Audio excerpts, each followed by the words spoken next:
मेरे प्रिय दर्शकों नमस्कार। प्रिय दर्शकों, ऋषि ज्योतिष में मैं आपका दिल से स्वागत करता हूं और आशा करता हूं और धन्यवाद देता हूं कि आप मेरे वीडियो इसी प्रकार उत्सुकता से देखते रहेंगे। आग्रह भी करता हूं, अच्छा लगता है तो लाइक अवश्य करते हैं, मेरा मनोबल ऊंचा हो जाता है। मैं समझता हूं कि मेरा वीडियो शास्त्रों के आधार पर है और आपका मार्गदर्शन करेगा, लेकिन उसकी पुष्टि तो आपने करनी है। मेरे दोस्तों, आप बताएंगे कि अच्छा है या नहीं है। तो मैं आपसे आशा करता हूं कि आप मेरा वीडियो देखने के बाद लाइक अवश्य करें, दो शब्द कमेंट में भी लिख दें। मैं सब आपकी कुंडलियां ही बनाता हूं, कुछ जवाब तो मैं आपको कमेंट्स में जो आप लिखते हैं उसको कमेंट्स में दे देता हूं। फिर सोचता हूं बाद में आखिर इसका तो मार्गदर्शन करना पड़ेगा, तो उसके लिए कुंडली बना देता हूं। इसी तरह से लाइव प्रोग्राम में भी सब आप ही की कुंडलियां हैं, किसी किसी न रूप में डायरेक्टली इनडायरेक्टली मेरे पास आई है, वास्तविक कुंडलियां हैं। आज विचार करेंगे एक कुंडली पर जिसका प्रश्न आया था, वित्त संबंधित बड़ी क्राइसिस है। देखिए, धन की क्राइसिस कई प्रकार से हो जाती है, लोन से भी हो जाती है, लोन ले लेते हैं। होता तो वही है कि खर्चा ज्यादा हो, आमदनी कम हो, तो जरूरी बात है फिर धन की क्राइसिस होगी, कर्ज लेना पड़ेगा। भूखा आदमी तो रह नहीं सकता ना। लेकिन कुछ कंडीशनें ऐसी आ जाती हैं, कर्ज भी ना लें फिर भी बड़ी परेशानी में जीवन गुजरता है। तो क्या है, हम उस कुंडली पर विचार करेंगे और आप ध्यान से देखना। नहीं समझ में आता है तो कोई बात नहीं, आप मेरे को फोन से बात कर लेना, मैं समझा दूंगा। बहुत ही वैल्यूबल वीडियो है और अंत तक देखना आप। दर्शकों, मैं हमेशा कहता हूं ये 12 भाव हैं। कोई नए दर्शक जुड़े, उनको ही पता होना चाहिए, पता हो या ना हो मैं अपनी तरफ से बता दूं। ये लगन लग्नेश है, स्वयं का प्रतिनिधि है। लगन लग्नेश आप हो जिसकी कुंडली है। द्वितीय भाव धन का, तृतीय पराक्रम का, चौथा भाव घरेलू सुख का है, पंचम भाव शिक्षा बुद्धि संतान का, छठा भाव रोग शत्रु का ऋण का है, संघर्ष का ही भाव है, सेवा का ही भाव है। सप्तम भाव है ये जीवन साथी का, व्यापार का भाव है। अष्टम भाव आयु मृत्यु का भाव है। गड़ा हुआ धन भी है, दबा हुआ धन भी है, गूढ़ ज्ञान भी है। नवम भाव भाग्य का भाव है, धर्म का भाव है। और ये है दसम भाव जो हमारा कर्म का भाव है, प्रतिष्ठा का भाव है, प्रतिष्ठा दिलाने वाला भाव है। एकादश भाव भी अपने आप में कम नहीं, तो काम करेंगे तो धन भी आएगा। कभी कभी ऐसा भी होता है काम ज्यादा करते हैं, धन कम आता है, तो भी विचार करेंगे। द्वादश भाव सेवा सुख का भाव है, विदेश का भाव है, किसी प्रकार दंड का भाव है और खर्चे का भाव है। अब बात करेंगे आज लग्नेश और लग्नेश का नवास्पति का महत्व। ये लगन है और इसका स्वामी है लग्नेश, जैसा मैंने बताया आप हो। दर्शकों, लगन और लग्नेश बलवान होना बहुत जरूरी है, क्योंकि कुंडली में जो भी सुख दुख मिलेंगे वो लग्नेश को मिलेंगे, आपको मिलेंगे। आपको उन सुख दुख को लेने के लिए तत्पर रहना जरूरी है, मतलब आपका बलवान होना बहुत जरूरी है। अगर कमजोर होंगे आप और ज्यादा दुख आएगा तो भी टूट जाएंगे। तो लगन और लग्नेश अपने आप में बलवान होना चाहिए। बलवान की कई स्थितियां हैं। उदय अंश से और लगन जो भी लग्नेश बन रहा है उसके अंश भी अच्छे हों, किसी पाप प्रभावित ना हो, शुभ ग्रहों की दृष्टि हो, ये सब लगन को ऊपर उठाती हैं, लग्नेश को ऊपर उठाती हैं। शुभ कर्तरी योग में हो, यानी कई चीजें आ जाती हैं। भाई मेरा लगन भी बलवान है, लग्नेश भी बलवान है। जितना बलवान होगा उतना ही अच्छा होगा, वो स्वयं आप हो। अगर पीड़ित है तो आप पीड़ित होंगे। यहां पर ये कागज का टुकड़ा या बोर्ड पीड़ित नहीं होगा, आप पीड़ित होंगे। आराम मिलेगा तो आपको मिलेगा भाई। तो आपका लगन लग्नेश बलवान होना चाहिए। लग्नेश इस कुंडली का संचालक है। बिना लग्नेश के तो कुंडली अधूरी है। तो अब इसका नवासपति, नवासपति जैसा कि बताया कि नवासपति एक एक नक्षत्र का एक एक चरण है। लग्नेश आपके नवास में कहां पर है, जिस राशि में है, वो लग्नेश का नवासपति है। वहीं से उसको एनर्जी मिलेगी, पावर वहीं से मिलेगी। क्योंकि नवास एक राशि में 9 नवास होते हैं। कौन से नवास है और कौन सी राशि में है, और फिर वो राशि आपका लग्नेश नवास राशि में कौन सी राशि में है, और उस राशि का स्वामी लगन कुंडली में किस स्थिति में है, वही आपको एनर्जी मिलेगी। उसी के बलबूते पर आप दौड़ोगे, उसी से आपको मिलेगी। तो नवासपति बहुत महत्वपूर्ण है और लग्नेश बहुत महत्वपूर्ण है। शशक योग हम हमेशा बताते हैं जब कुंडली आ जाती है, ये 4 भाव है, 1 2 3 4।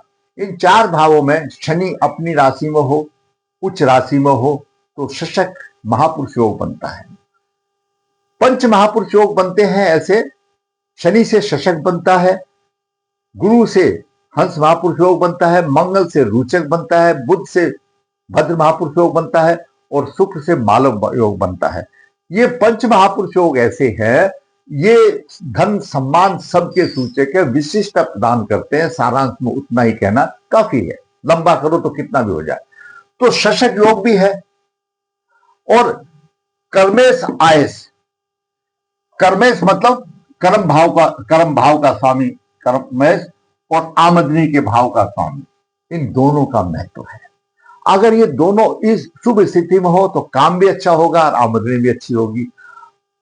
दशम भाव का स्वामी एकादश भाव की युति हो तो और भी अच्छा है। लग्नेश इन दोनों में हो, कहीं भाव में हो तो बेहतर है। तो काम भी चाहिए, धन भी चाहिए, अच्छा धन मिलता है। लेकिन अगर कर्म भाव का स्वामी, दशम भाव का स्वामी और एकादश भाव का स्वामी और विष नवास में आ जाए, तो आप फिर विचार करो फिर कैसे होगा, कैसे गुजारा होगा। विष नवास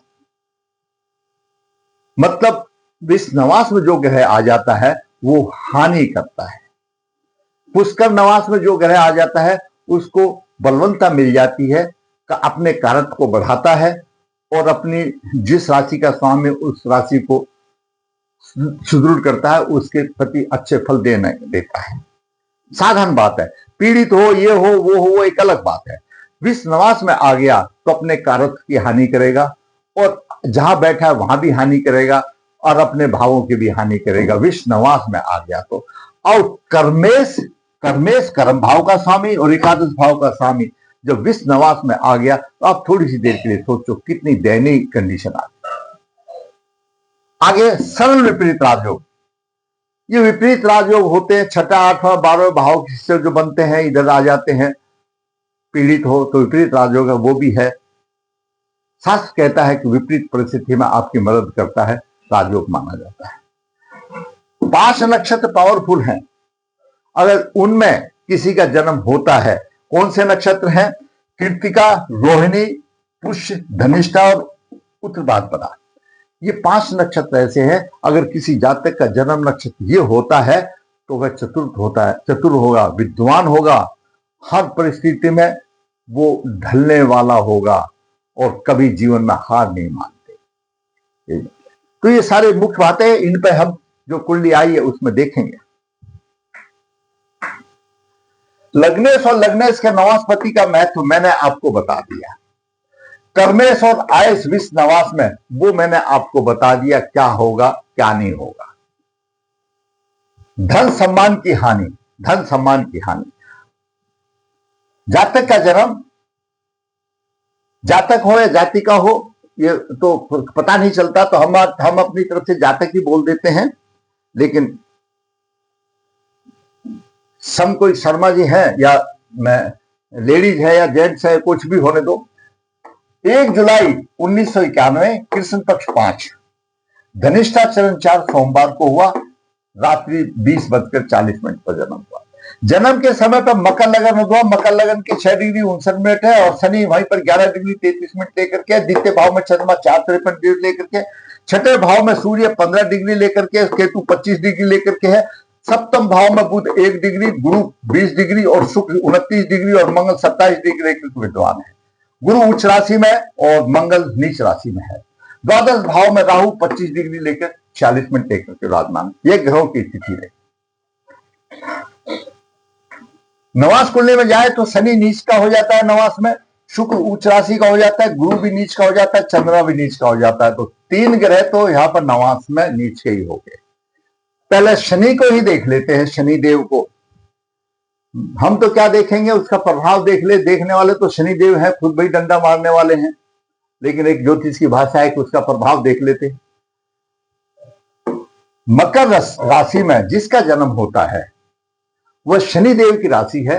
वात, शनिदेव वात प्रकृति के ग्रह, वायु तत्व की प्रधानता रहती है। इनका व्यक्तित्व, जिसके भी लगन में मकर राशि हो, इनका व्यक्तित्व थोड़ा सा रहस्यमय होता है। इनका कोई कार्यक्रम निश्चित नहीं होता, स्वभाव भी थोड़ा सा हो जाता है, किंतु वो समय देख करके होता है। दर्शकों, इनके दाम्पत्य जीवन में हमेशा मधुरता थोड़ी सी कमी की दिखाई देती है, परंतु ये अगर कोई गलती हो जाती है ना, अपना दोष कभी स्वीकार नहीं करते हैं। अगर कोई इनका दोष बता भी दे तो अपने आप से बाहर हो जाते हैं।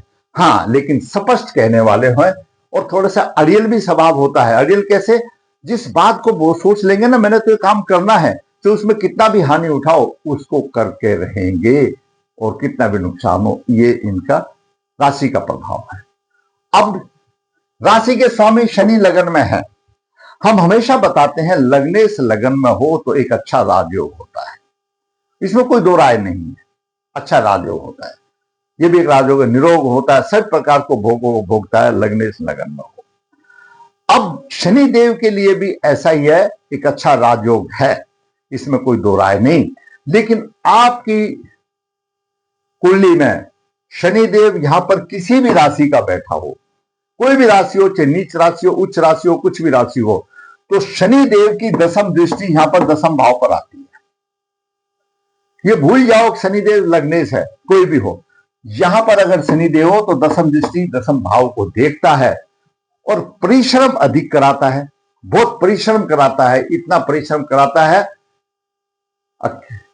आदमी को हताश कर देता है। फिर वह सोचता है आदमी, क्योंकि कर्म के अनुसार डिजर्विंग तो होता है। यहां पर लगन में बैठ करके शनि कर्म के अनुसार से डिजर्विंग तो होगा, डिजर्व करेगा उस चीज को, लेकिन वो देखता रहेगा कि मुझे फल कब मिलेगा, सफलता कब मिलेगी। क्यों? It will take time. वो ज्यादा टाइम ले लेता है सफलता देने में, और यहां दशम भाव को देख रहा है। और इस कुंडली में तो शनि उच्च दृष्टि से दशम भाव को देख रहा है। शनि लगन में है, शनि स्वर्ण नक्षत्र में है, चरण 1 में है, अग्नि तत्व राशि है, धर्म त्रिकोण है। शनि स्वर्ण नक्षत्र 1 में है, अग्नि तत्व राशि, धर्म त्रिकोण है। धर्म के विरुद्ध तो वैसे ही शनिदेव नहीं चलते, तो यहां पर बैठ गए तो वो धर्म के मानेंगे।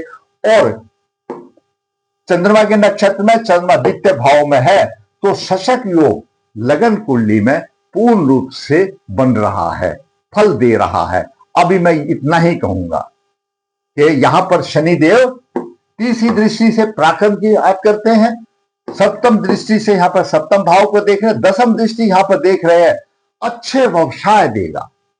अभी तक लगन कुंडली से मुझे यही कहना चाहिए, यही कहना पड़ रहा है। लेकिन दर्शकों, नवास कुंडली में लग्नेश नीच का राशि का हो गया और नवासपति मंगल हुआ, मेष राशि में नीच का हो गया, मंगल हुआ। अब मैंने आपको पहले बताया था कि लग्नेश जिस नवास में है, जिस राशि के नवास में है, उस राशि का स्वामी लगन कुंडली में कहां पर है।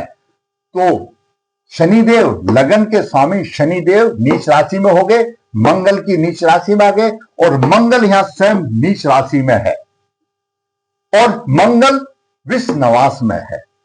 यानी एनर्जी कहां से मिल गई उसको? विष नवास से एनर्जी मिल गई, कुछ नहीं काम करेगा, थल्लू मिलेगा। तो आपके कर्म ऐसे नहीं।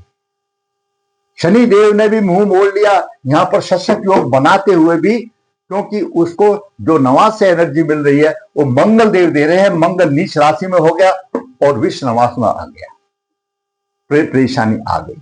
यहां पर कुछ नहीं हो रहा, जो मैं बता रहा था लगन से हो रहा, तो कुछ नहीं हो रहा यहां पर। दर्शकों, किसी भी लगन कुंडली में, लगन कुंडली चाहे किसी भी लगन की हो, लगन कुंडली में या नवास कुंडली में अगर शनि देव नीच राशि में है तो आप अपने आप ये निश्चय कर लीजिए, डिटर्मिनेशन ले आइए अपने आप में कि आपको हर प्रकार की परेशानी, कठिनाई से जूझना पड़ेगा। परेशानी आएंगी, उन परेशानियों को सामना करना पड़ेगा और उनका कोई अंत नहीं है, कितना आएंगी। चाहे शनिदेव नीच राशि किसी में भी हो, कहीं पर भी होने दो, नीच राशि नीच के चाहे लगन कुंडली में हो या नवास कुंडली में हो। और नवास कुंडली में तो द्वितीय भाव में चले गए, नवास कुंडली का भी द्वितीय भाव धन का भाव है, तो हमेशा परेशानी से जूझना पड़ेगा।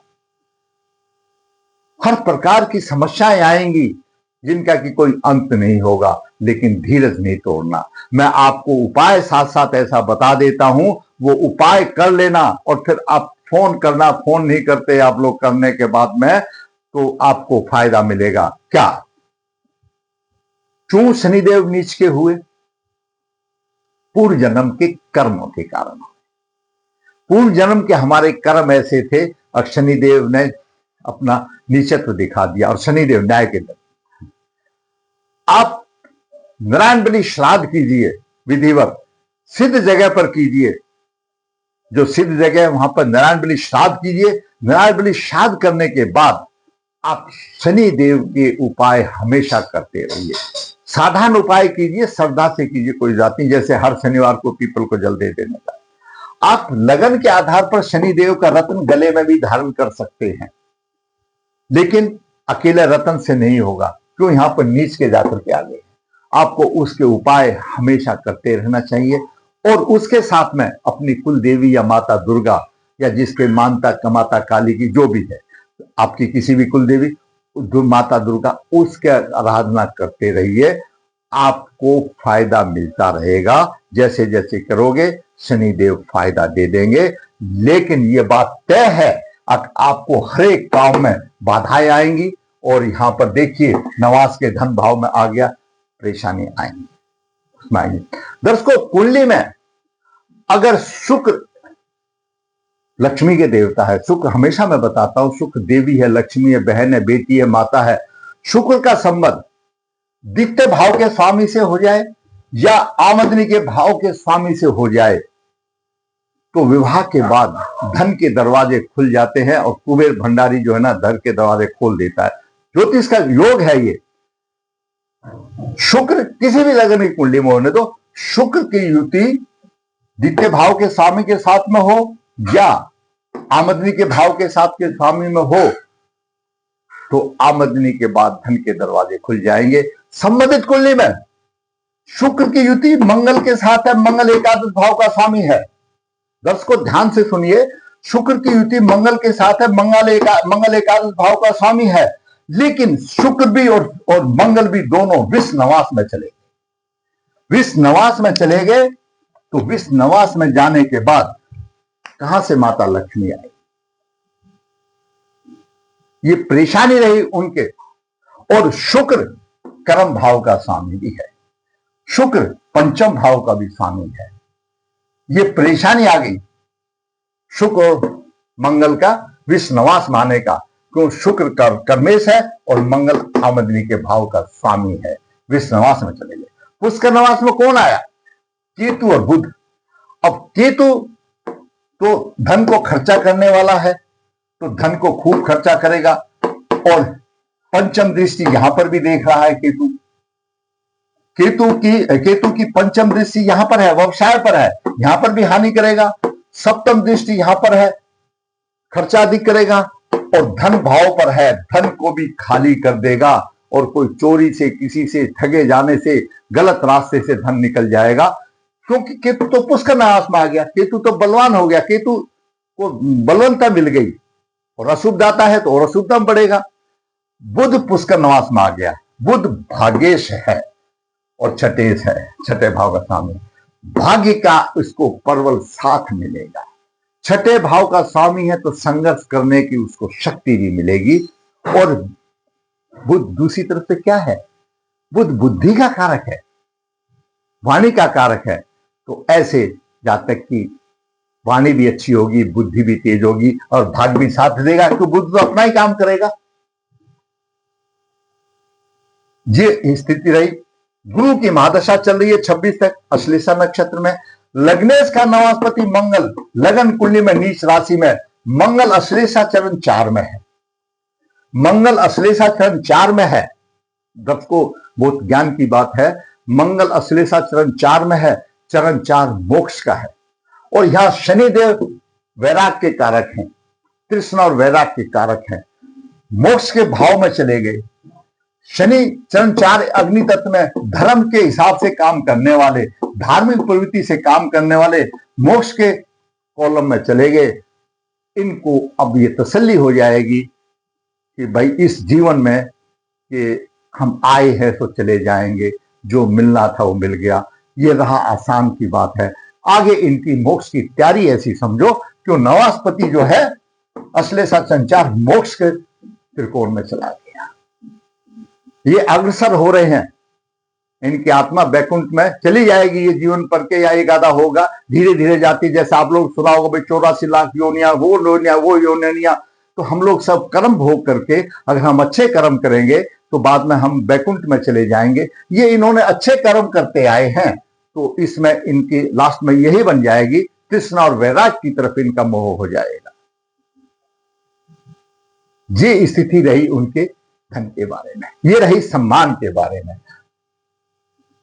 उपाय कीजिए, नारायण बलि श्राद्ध कीजिए, लग्नेश का रत्न यहां पर धारण कीजिए, और जैसा मैंने बताया माता दुर्गा या उनकी कुल देवी है उसका उपाय कीजिए, आपकी राह आसान हो सकेगी, ये जीवन आराम से कट जाएगा, आपकी सहनशीलता बढ़ जाएगी या भगवान खुद दे देंगे। अगर आपको ये मेरा वीडियो अच्छा लगा तो मैं कहूंगा लाइक कीजिए, शेयर कीजिए, और जिसने चैनल सब्सक्राइब नहीं सब्सक्राइब कीजिए, ताकि आने वाले भी वीडियो आपका मार्गदर्शन करती रहे। धन्यवाद।